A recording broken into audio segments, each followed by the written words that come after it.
चुनावी साल में मोदी सरकार ने अपने आखिरी बजट में किसान, मजदूरों, मिडिल क्लास और कर्मचारियों के लिए सौगातों की बारिश कर दी। आयकर में छूट की सीमा 2.5 लाख से बढ़ाकर 5 लाख कर दी। वहीं स्टैंडर्ड डिडक्शन 10 से सीधे 40,000 बढ़ाते हुए पीएफ धारकों का 6 लाख के बीमे का ऐलान कर दिया।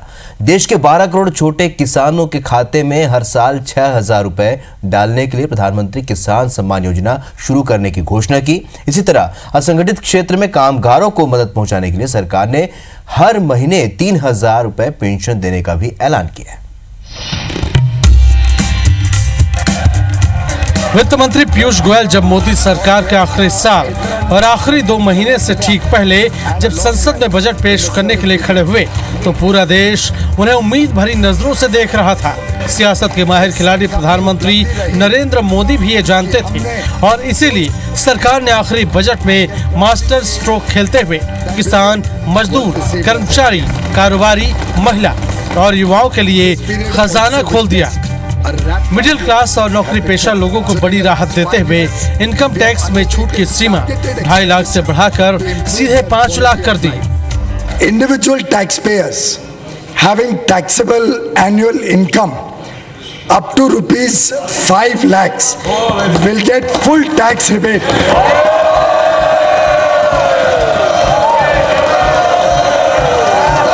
And therefore will not be required to pay any tax. As a result, even persons having gross income up to ₹6.5 lakhs may not be required to pay any income tax if they make investments in provident funds, specified savings, insurance, etc. 6.5 lakh तक जब आप ये investment करते हो तो 6.5 लाख तक भी कोई टैक्स नहीं आएगा अगर आप इन्वेस्टमेंट करते हो स्पेसिफाइड सेविंग्स। इसके साथ ही पोस्ट ऑफिस और बैंक डिपॉजिट के ब्याज पर टीडीएस की सीमा को 10,000 रुपए से बढ़ाकर 40,000 रुपए कर दिया गया है। स्टैंडर्ड डिडक्शन को 40,000 रुपए से बढ़ाकर 50,000 रुपए कर दिया गया है। इसके साथ ही जिन कर्मचारियों का ईपीएफ कटता है उन्हें 6 लाख रुपए का बीमा दिया जाएगा। टैक्स पेयर्स के लिए टैक्स फाइलिंग को आसान बनाने का दावा करते हुए वित्त मंत्री ने बताया कि टैक्स कलेक्शन बढ़कर 12 लाख करोड़ हो गया है। वहीं देश के 12 करोड़ किसानों को सीधा फायदा पहुंचाने के लिए 6,000 रुपए हर साल बैंक खाते में देने का ऐलान किया। प्रधानमंत्री किसान सम्मान निधि पीएम किसान नाम की एक ऐतिहासिक योजना इस सरकार ने मंजूरी की है।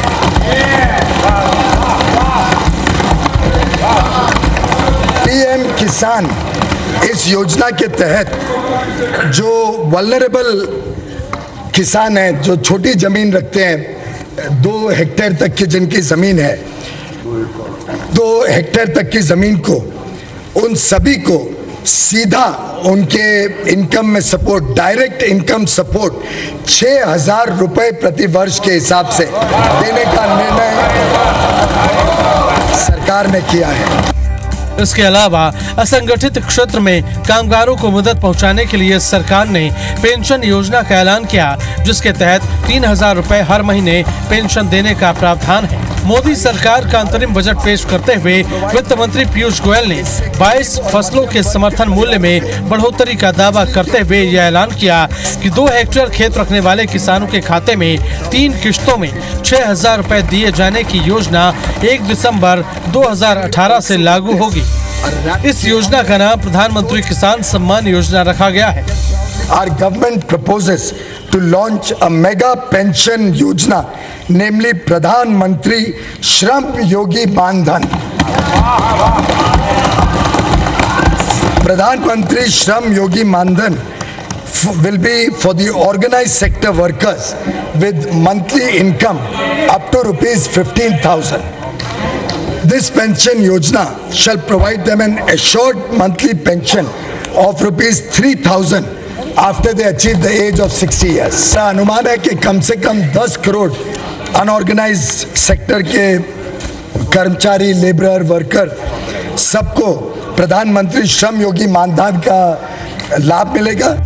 सेंसेक्स बजट के दौरान उछाल दर्ज करता रहा। पशुपालन और मत्स्य पालन करने वाले किसानों को ब्याज में 2% की छूट मिलेगी। फसलों का MSP लागत 1.5 गुना किया।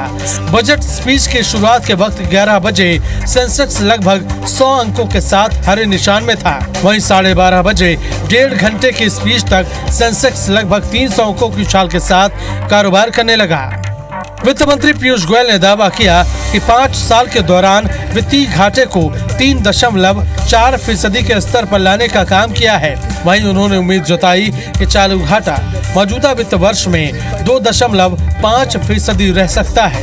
सरकार का आखिरी बजट चुनावी ही है, लिहाजा इसे अभी कई कसौटियों पर खरा उतरना बाकी है। Bureau report, IBC 24।